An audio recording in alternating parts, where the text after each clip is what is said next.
Pertama, seperti biasa kita ingin mengenal siapa Siti Aisyah ini. Anak dari Abu Bakar. Abu Bakar radhiyallahu anhu, beliau mempunyai dua istri yang dinikahi sebelum Islam. Sebelum Islam datang, Abu Bakar punya dua istri. Yang pertama namanya Qutailah.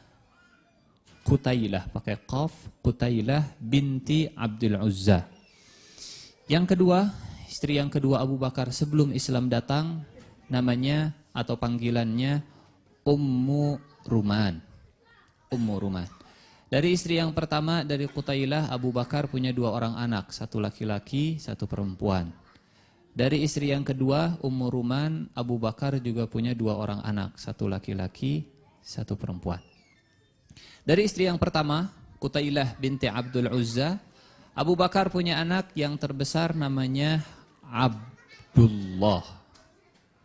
Kemudian adiknya yang bernama Asma. Ketika peristiwa hijrah Rasulullah SAW hijrah, dua orang ini punya peran yang luar biasa. Abdullah tugasnya mencari informasi, Abdullah tugasnya jadi mata-mata, Abdullah tugasnya jadi intel, mencari tahu kabar yang sedang beredar di kota Mekah. Apa berita hijrahnya Rasulullah itu masih jadi hot topic, masih jadi trending topik, masih viral, atau sudah mereda. Setiap malam Abdullah pergi ke Gua Thur, dan ketika subuh Abdullah pulang ke rumahnya. Siang-siang Abdullah kemudian keliling di kota Mekah. Duduk di setiap majlis, duduk di setiap nadi, mendengarkan apa topik pembicaraan di setiap komunitas. Apakah masih membahas hijrahnya Rasulullah. Malam-malam kemudian datang ke Gua Thur. Itu Abdullah, anaknya Abu Bakar. Dari istri yang bernama Qutailah. Adiknya atau saudarinya Asma. Asma binti Abu Bakar. Yang ketika hijrah, Asma ini satu-satunya yang dipercaya oleh Rasulullah, perempuan satu-satunya yang dipercaya oleh Rasulullah yang tahu di mana posisi Rasulullah dan Abu Bakar. Dan kita tahu Asma inilah yang kemudian menyediakan makanan, bagian cateringnya. Bagian catering Asma namanya. Bagian cateringnya Rasulullah ketika hijrah. Asma saat itu dalam kondisi sedang hamil 7 bulan. Bisa dibayangkan oleh ibu-ibu, hamil 7 bulan, jalan kaki dari kota Mekah, kemudian ke Gua Thur, jaraknya kurang lebih sekitar 3-4 km. Kemudian dari Gua Thur, dari bawah kakinya naik ke atas. Saya pernah naik ke Gua Thur kurang lebih sekitar 3 jam. Naiknya 3 jam. Turunnya 5 menit juga bisa. Asal siap ambulan di bawah. Menggelinding ya. Dan Asma sekali lagi dalam kondisi hamil 7 bulan. Maka kalau ada pertanyaan, siapakah sahabat yang dilahirkan pertama kali di kota Madinah? Jawabannya anaknya Asma. Abdullah bin Zubair bin Awam. Asma menikah dengan Zubair bin Awam. Sering kita mendengar nama Zubair bin Awam. Satu di antara 10 sahabat yang dijamin masuk surga. Ini suaminya Asma. Zubair bin Awam itu menantunya Abu Bakar. Menantunya Abu Bakar. Ini anaknya Qutailah. Dan saya tidak menemukan apakah Qutailah akhirnya masuk Islam atau tidak. Allahu a'lam bishawab. Yang jelas, istri yang kedua Abu Bakar namanya Ummu Ruman masuk Islam. Abdullah masuk Islam. Abu Bakar masuk Islam. Asma masuk Islam. Ummu Ruman, istri yang kedua, masuk Islam. Ummu Ruman punya 2 anak, satu laki-laki dan satu perempuan. Yang laki-laki namanya Abdurrahman, yang perempuan namanya Aisyah. Aisyah dengan Asma itu adik kakak, satu bapak tapi beda ibu. Kalau Siti Aisyah ibunya Ummu Ruman. Kapan Siti Aisyah lahir? Siti Aisyah lahir ini yang akan menentukan kapan Siti Aisyah menikah dengan Rasulullah Shallallahu Alaihi Wasallam. Siti Aisyah lahir, dan ini di hadis riwayat Bukhari bahwa Siti Aisyah lahir itu ketika Rasulullah usia berapa tahun? Ada yang bisa menebak? Ketika usia Rasulullah sekian tahun baru Siti Aisyah lahir. Nah, sekian tahunnya silahkan diisi. Titik-titik. A. 40 tahun. B. 50 tahun. C. 35 tahun. D. Semua salah. Rasulullah SAW ketika usia 45 tahun. Ketika usia 45 tahun, Siti Aisyah lahir. Siti Aisyah lahir. 45 menuju ke 46. Dan dulu kita pernah ceritakan di awal, kita pernah jelaskan di awal bahwa Rasulullah SAW mulai menikah lagi dengan beberapa wanita itu di usia 52. 45 ke 52. Berarti pada usia berapa tahun Siti Aisyah itu dilamar oleh Rasulullah? Di usia dilamar. Kalau usia dilamar tadi, lahir ketika usia Rasulullah 45. Di usia 50, Siti Khadijah meninggal. 50 sampai 52, Rasulullah menduda. Di usia 52, nah ini insya Allah akan kita ceritakan di pertemuan Siti Saudah kemarin.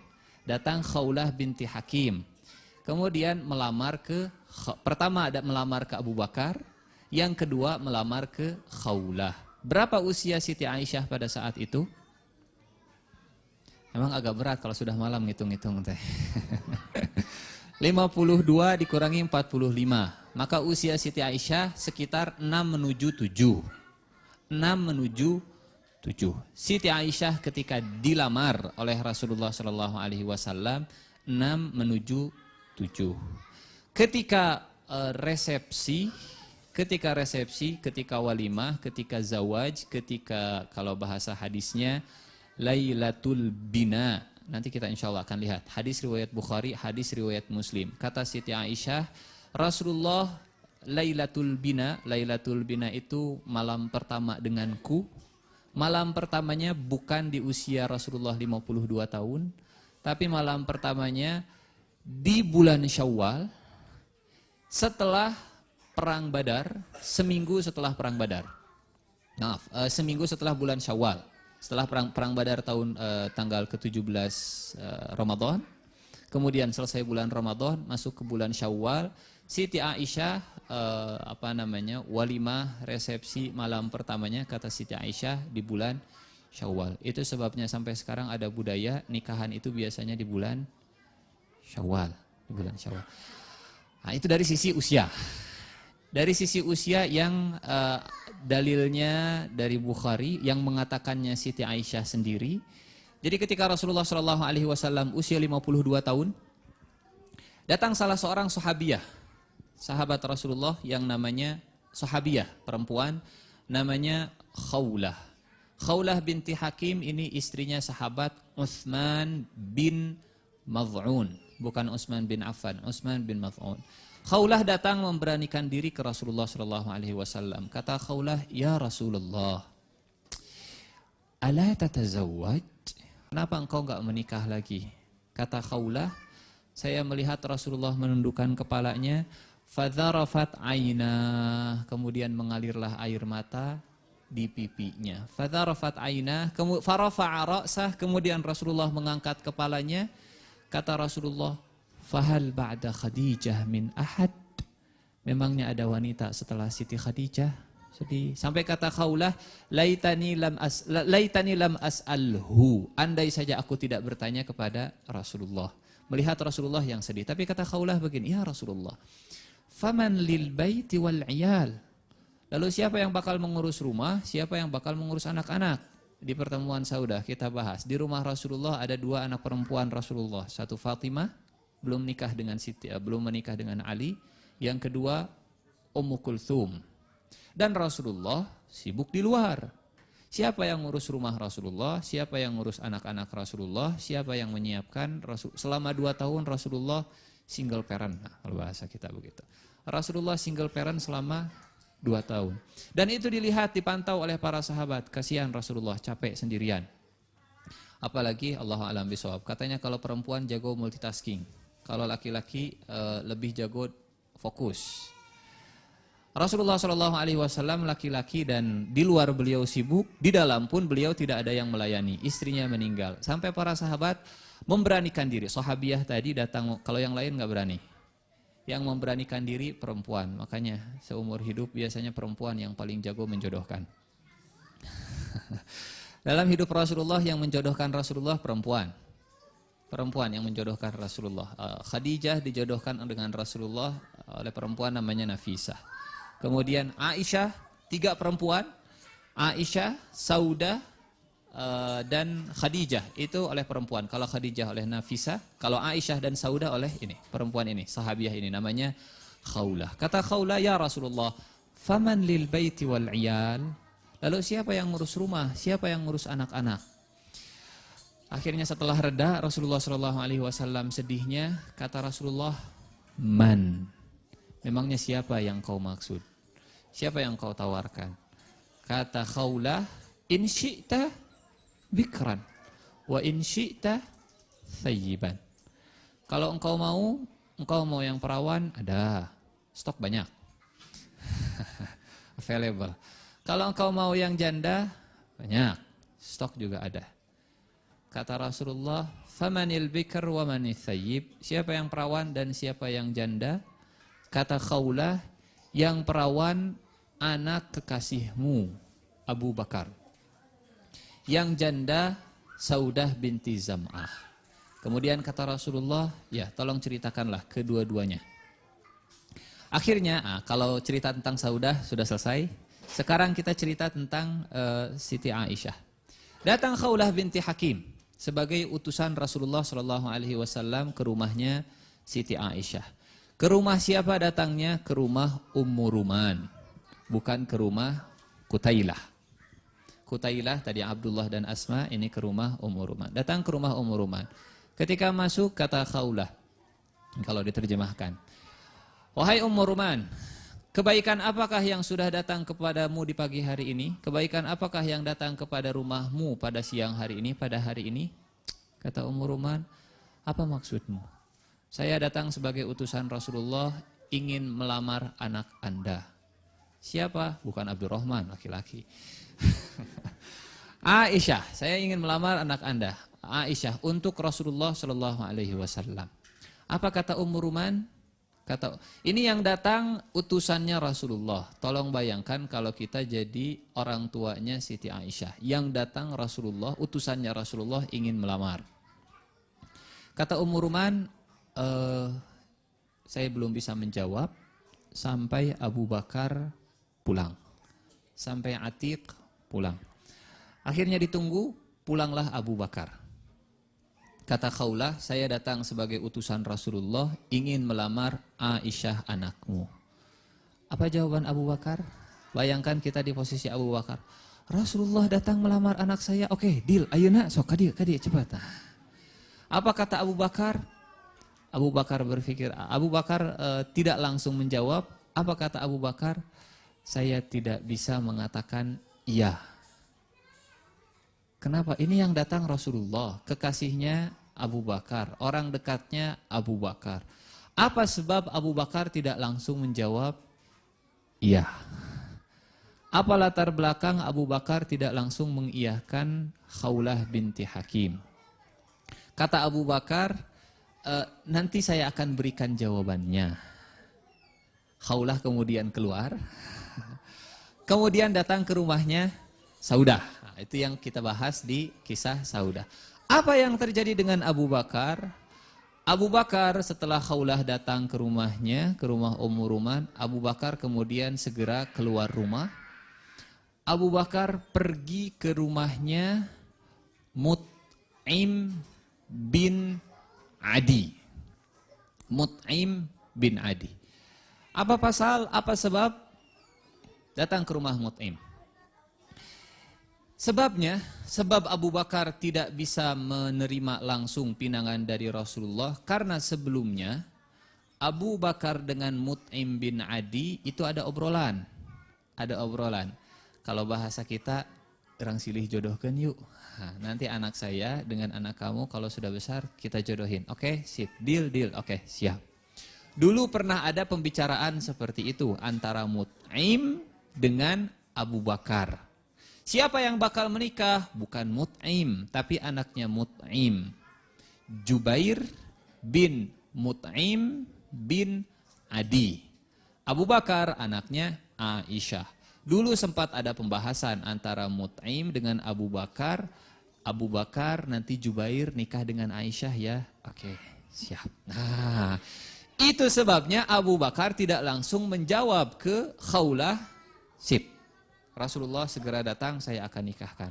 Ternyata Siti Aisyah sudah ada, bukan dipinang, bukan dilamar, bukan dinikahi, tapi hanya sekedar ada obrolan. Maka Abu Bakar datang ke rumahnya Mut'im. Mut'im saat itu masih kafir. Istri Mut'im, saya tidak tahu namanya, Nyonya Mut'im lah. Atau mamanya Jubair. Mamah Jubair juga dalam kondisi masih kafir. Ketika Abu Bakar datang, Allah tahu niat Abu Bakar. Allah tahu niat Abu Bakar. Ketika Abu Bakar datang, duduk, yang pertama kali membuka pembicaraan bukan Abu Bakar, tapi justru dari pihak Mut'im. Kata istrinya Mut'im, kata Mama Jubair begini, Abu Bakar, engkau datang kepada kami, ingin mengambil anak kami, supaya dia menjadi sobi. Sobi itu dalam tanda kutip murtad. Supaya anak saya menjadi seperti engkau, keluar dari agama nenek moyangnya, dan menjadi pengikut Muhammad. Wallahi la yakunu hadha, la yakunu bruna farisatan lak. Anak kami tidak mungkin kami jadikan sebagai mangsamu. Anak kami tidak mungkin kami lepaskan untukmu, untuk jadi mangsamu. Anak kami tidak mungkin ikut kepada Muhammad. Anak kami tidak mungkin masuk Islam, karena anak kami sudah jadi nanti jadi menantumu. Wallahi la yakunu hadha. Itu kalimat dari istrinya Mut'im. Apa kata Abu Bakar? Kata Abu Bakar begini, wahai Mut'im, itu perkataan istrimu. Bagaimana perkataanmu? Bagaimana pendapatmu sendiri? Kata Mut'im, aqul mithla ma qalat imraati. Saya akan mengatakan saya punya pendapat seperti pendapat istri saya. Oh, berarti kamu tidak jadi nikah dengan anak saya? Kata mereka, kata Mut'im. Mut'im sendiri yang mengatakan, enggak. La yakunu ibnuna farisatan lak. Anak kami tidak mungkin, anak kami mustahil kami lepaskan untuk jadi mangsamu. Oke, kalau begitu selesai ya. Obrolan kita di masa lalu, selesai pembahasan kita di masa lalu yang ingin akan saling menjodohkan. Ya, kami nggak mau berbesanan dengan kau. Oke, deal, sepakat. Oke. Abu Bakar pulang, manggil Khawlah binti Hakim. Kata Abu Bakar, Khawlah, tolong sampaikan ke Rasulullah bahwa kami menerima pinangan Rasulullah Sallallahu Alaihi Wasallam. Rupanya, itulah yang menjadi sebab kenapa Abu Bakar tidak langsung menerima pinangan Rasulullah. Kita kembali ke hadis riwayat Bukhari nomor 3894. An Aisyah radhiyallahu anha qalat, dari Siti Aisyah beliau berkata, tazawwajanin nabiyyu sallallahu alaihi wasallam wa ana bintu sitti sinin. Rasulullah menikahiku saat aku berusia 6 tahun. Faqadimnal Madinah. Lalu kami datang ke Madinah. Dengan siapa Siti Aisyah datang ke Madinah? Kapan Siti Aisyah datang ke Madinah? Bersama siapa Siti Aisyah datang ke Madinah? Apakah orang yang pertama atau orang yang terakhir Siti Aisyah datang ke Madinah? Keluarga Rasulullah dan keluarga Abu Bakar itu adalah keluarga yang paling akhir, di antara keluarga yang paling akhir yang pergi hijrah ke Madinah. Apa sebab? Karena Rasulullah faham, kalau Siti Aisyah berangkat duluan ke Madinah, kalau Asma berangkat duluan ke Madinah, kalau Abdullah berangkat duluan ke Madinah, kalau Saudah berangkat duluan ke Madinah, kalau Ummu Kulthum berangkat duluan ke Madinah, kalau Fatimah berangkat duluan ke Madinah, orang-orang kafir Quraisy pasti akan berpikir keluarganya Muhammad sudah pada pergi. Oh, berarti Muhammad juga bakal nyusul. Akan semakin ketat penjagaan kepada Rasulullah. Sehingga siapa yang hijrah duluan? Yang hijrah duluan Rasulullah dengan Abu Bakar. Keluarganya masih ditinggal di Mekah. Siapa yang ada di Mekah? Saudah masih ada di Mekah. Ummu Kulthum masih ada di Mekah. Ruqayyah, bukan Ruqayyah, Ruqayyah dengan Utsman bin Affan ada di Habasyah. Fatimah masih ada di Mekah. Kata Siti Aisyah, faqadimna al-Madinah. Terakhir, Siti Aisyah datang ke Madinah. Ketika datang ke Madinah, kata Siti Aisyah, fanazalna fi Banil Harith ibni Khazraj. Kemudian kami tinggal di Bani Al-Harith dari kabilah Khazraj.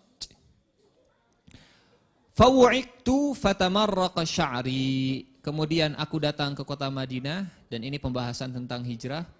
Kenapa Rasulullah tidak menjadikan kota Madinah awalnya sebagai tujuan hijrah? Ada beberapa sebab. Salah satu sebabnya karena di Madinah situasinya, lingkungannya, kondisi masyarakatnya, mata pencahariannya beda dengan orang Mekah. Ada penyakit wabah di kota Madinah sampai-sampai Abu Bakar 6 bulan pertama di kota Madinah itu sakit. Sampai kata para sahabat, kami kira Abu Bakar bakal meninggal 6 bulan pertama. Sampai-sampai Rasulullah pernah berdoa dalam salah satu doanya, Allahumma sahihil Madinah, ya Allah sehatkanlah kota Madinah. Allahumma habib ilainal Madinah, ya Allah berikanlah rasa cinta kami kepada kota Madinah. Sehatkanlah kota Madinah dan pindahkanlah wabah yang ada di kota Madinah keluar. Di antara sebab kenapa pada awalnya Madinah tidak dijadikan tujuan hijrah tadi, lingkungan yang berbeda. Ketika ini yang cerita Siti Aisyah. Lalu kami datang ke Madinah dan tinggal di Bani Harith bin Khazraj. Aku menderita sakit. Datang ke Madinah sakit. Aku menderita sakit hingga rambutku menjadi putus. Fatamarraqa sya'ri, rontok, rambut rontok. Lalu rambutku panjang. Fawafa Jumaimatan. Fa'atatni ummi Ummu Ruman. Setelah itu ibuku Ummu Ruman mendatangiku. Nah, saat itu ini singkat cerita, setelah Siti Aisyah sudah 2 tahun di bulan Syawal, tahun ke-2 Hijriah. Kisah tentang Siti Aisyah, ini kisah tentang wanita muda, beriman, religius, dekat ke Allah, tapi dia juga tidak lupa bermain, atau sebaliknya. Yang senang main, tapi dia juga tidak lupa untuk ibadah ke Allah Subhanahu wa Ta'ala. Jadi Islam tidak mempertentangkan antara main dan juga tetap bisa taat kepada Allah Subhanahu wa Ta'ala. Hadis ini yang jadi bukti.